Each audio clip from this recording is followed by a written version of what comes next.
दोस्तों नमस्कार। प्रयागराज के अंदर संविधान सम्मान सम्मेलन में राहुल गांधी ने जिस तरीके से भाषण दिया और अपने भाषण के केंद्र में जिस तरीके से जातिगत जनगणना को उन्होंने रखा और जातिगत जनगणना के प्रति जो उनका एक तरीके से डेडिकेशन है उसको जिस तरीके से उन्होंने जाहिर किया कि मैं हर कीमत पर अगर मुझे राजनीतिक नुकसान भी उठाना पड़े तब भी मैं इस देश में जातिगत जनगणना को करा करके रहूँगा और जिसकी जितनी आबादी है उसको उतना हक दिलवा करके रहूँगा। राहुल गांधी ने जो भाषण दिया है उसके बाद से भारतीय राजनीति के अंदर एक भूचाल, एक तरीके से बवाल मच चुका है। जितनी भी पार्टियां हैं, कांग्रेस के विरोधी जो पार्टियां हैं, खासकर भारतीय जनता पार्टी, उनके तमाम नेता जो हैं इस चीज़ को लेकर के टीका टिप्पणी करना शुरू कर चुके हैं और अनर्गल और वाहियात किस्म की बातें करना भी शुरू कर चुके हैं, जो कि उनकी प्रवृत्ति है, उनकी प्रकृति वही है। लेकिन अब ये जो डिबेट है, एक तरीके से ये जो भूचाल मचा हुआ है, इसमें उत्तर प्रदेश की बहुजन समाज पार्टी की जो मुखिया हैं बहन मायावती जी, उनका भी एंट्री हो चुका है। और उनका जब एंट्री हुआ है तो आपको पता है कि वो अधिकांश मामलों में अपनी जो बात है वो ट्वीट के माध्यम से रखती हैं। और राहुल गांधी के जो भाषण थे इसका असर मायावती जी के ऊपर कितना हुआ है आप इसका अंदाज़ा इसी से लगा सकते हैं कि उन्होंने इसको लेकर के 5-5 ट्वीट किए हैं और 5-5 ट्वीट करके उन्होंने कांग्रेस पार्टी के ऊपर, समाजवादी पार्टी के ऊपर और कुछ मामलों में बीजेपी के ऊपर भी निशाना साधा है। लेकिन केंद्र में ये जो इनका हमला है उसके केंद्र में राहुल गांधी है, उसके केंद्र में कांग्रेस पार्टी है, क्योंकि राहुल गांधी ने ही तमाम चीज़ों को वहाँ पर बोला है। क्या कहती हैं मायावती जी, इसको पहले देख लेते हैं और फिर इसको भी समझेंगे कि आखिर क्यों राहुल गांधी के भाषण से मायावती जी को मिर्ची लगी हुई है। इसको भी समझेंगे। क्या कह रही हैं मायावती जी कि कल प्रयागराज में संविधान सम्मान समारोह करने वाली कांग्रेस पार्टी को बाबा साहेब डॉक्टर भीमराव अंबेडकर के अनुयायी कभी माफ़ नहीं करेंगे, जिसने संविधान के मुख्य निर्माता बाबा साहब को उनके जीते जी और देहांत के बाद भी भारत रत्न की उपाधि से सम्मानित नहीं किया। ये पहला ट्वीट है। दूसरे ट्वीट में कह रही है, साथ ही बाबा साहब की मूवमेंट को गति देने वाले मान्यवर श्री कांसीराम जी का देहांत होने पर इसी कांग्रेस ने केंद्र में अपनी सरकार के रहते इनके सम्मान में एक दिन का भी राष्ट्रीय शोक तथा समाजवादी पार्टी सरकार ने भी राजकीय शोक घोषित नहीं किया। इनकी ऐसी दोगली सोच, चाल और चरित्र से ज़रूर सजग रहें। यहाँ पर इन्होंने समाजवादी पार्टी को भी लपेट लिया है। तीसरे ट्वीट में क्या कह रही हैं,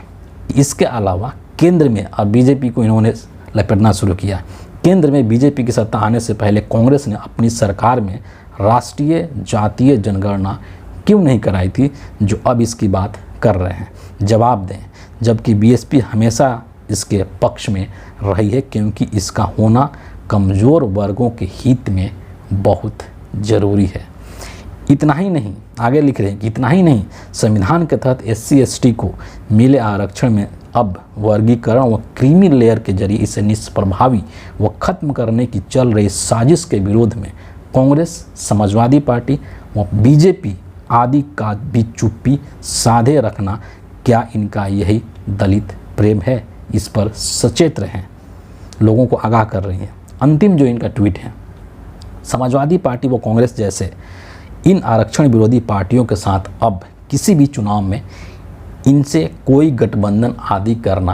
क्या सवाल पूछ रहे हैं कि क्या SC/ST और OBC वर्गों के हित में उचित होगा? जवाब भी दे रहे हैं कि यह कतई नहीं होगा। ऐसे में अब इनको खुद अपने दम पर खड़े होना है, यही सलाह है। मतलब ये विडंबना है कि जिनकी खुद की जो राजनीतिक पार्टी है वो लड़खड़ा चुकी है, वो कांग्रेस और समाजवादी पार्टी को खड़ा होने का एक तरीके से सलाह दे रहे हैं, उनको नसीहत दे रहे हैं कि इनको अपने दम पर खड़ा होना पड़ेगा। दरअसल ये जो ट्वीट मायावती जी ने किया है राहुल गांधी के भाषण के पश्चात, इसका जो मुख्य कारण है वो दलित वोट बैंक है। मायावती जी मुख्यतः इस देश के अंदर एक इनकी जो पहचान है वो दलित लीडर के रूप में है, और राहुल गांधी ने जो जाति जनगणना का विषय उठाया है काफ़ी समय से और अभी तक उस पर अडिग है, उसमें देश भर के जितने भी SC ST OBC हैं उन सभी को एक तरीके से सामाजिक न्याय दिलाने की वो बात कर रहे हैं, और उसमें SC तबका भी है, जाहिर सी बात है। और SC जो है न सिर्फ उत्तर प्रदेश के अंदर बल्कि बाकी हिस्सों में भी देश के मायावती जी का एक तरीके से पारंपरिक वोट बैंक है। और 2024 के लोकसभा चुनाव के अंदर जब संविधान बचाओ का जो मुद्दा है वो बहुत ज़ोर शोर से उठा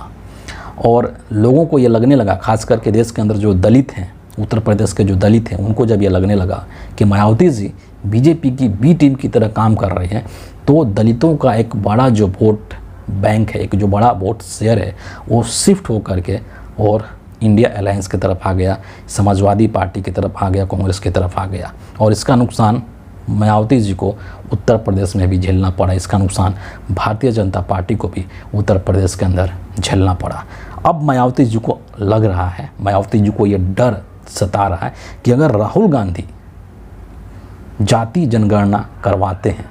और देश के जो SC ST हैं, जो OBC हैं, इनको सामाजिक न्याय दिलाने की बात कर रहे हैं,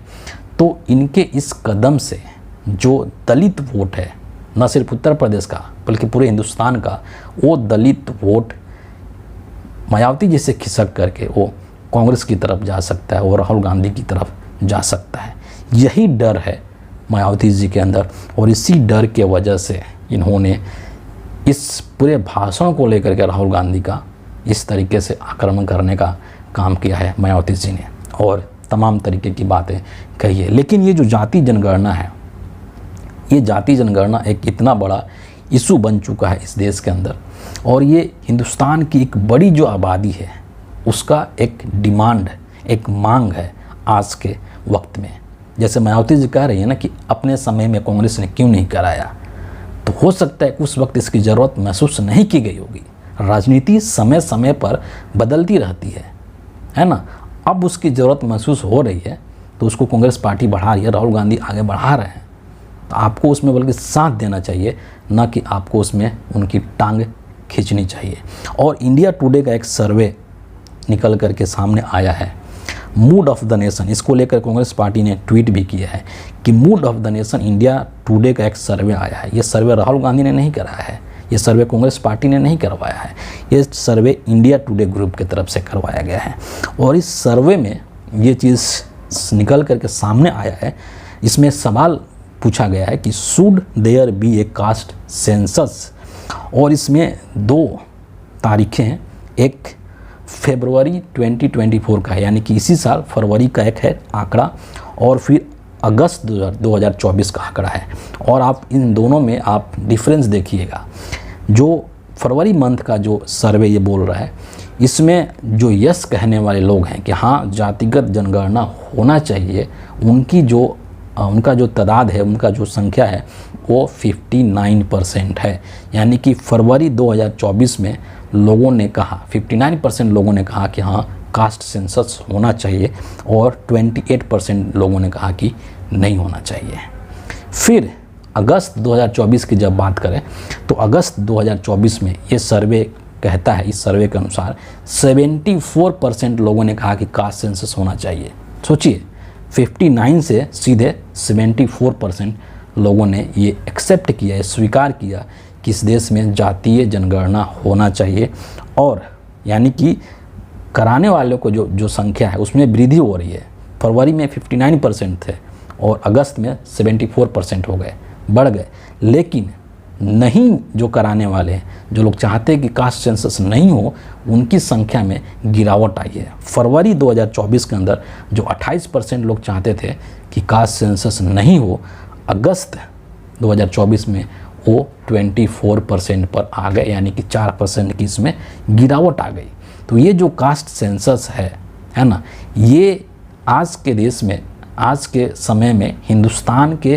लोगों का एक तरीके से डिमांड है कि ये चीज़ होना चाहिए। और इस चीज़ को लेकर के जो कांग्रेस पार्टी है या इंडिया अलायंस के जो तमाम नेता हैं वो काफ़ी एग्रेसिव हैं, खास करके राहुल गांधी काफ़ी एग्रेसिव है। और इलाहाबाद प्रयागराज के अंदर जिस तरीके से उन्होंने बोल दिया कि अगर इससे हमें राजनीतिक नुकसान भी मुझे होता है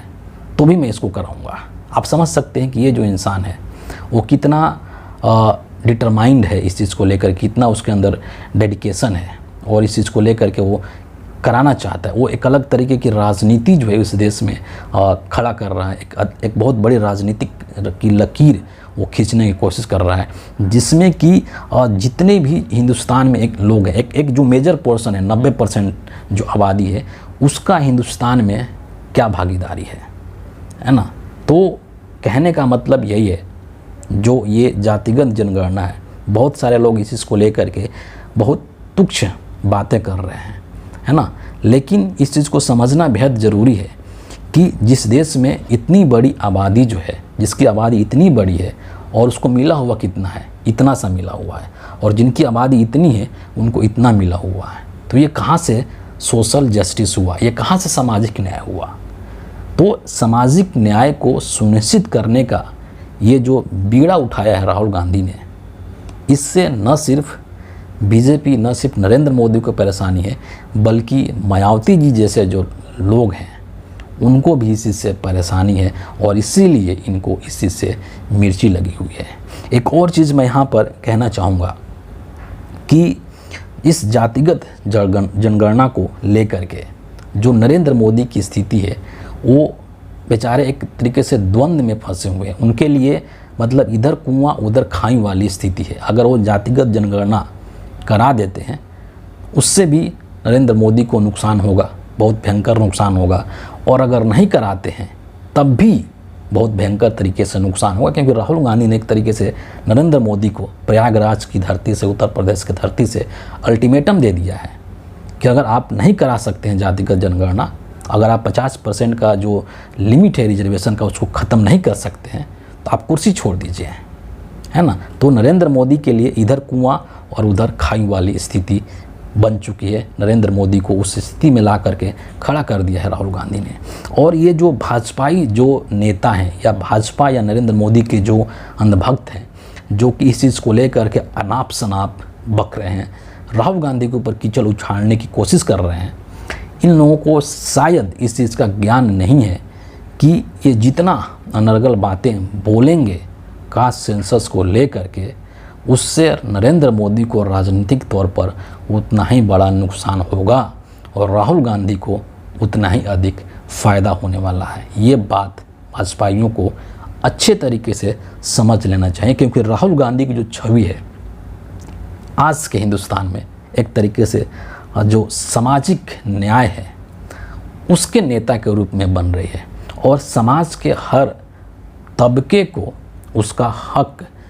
दिलाने की बात कर रहे हैं कि जितनी उसकी आबादी है उसको उतना हक मैं दिला करके रहूँगा। और इसीलिए ये जो लोग हैं, इन लोगों को राहुल गांधी के भाषण से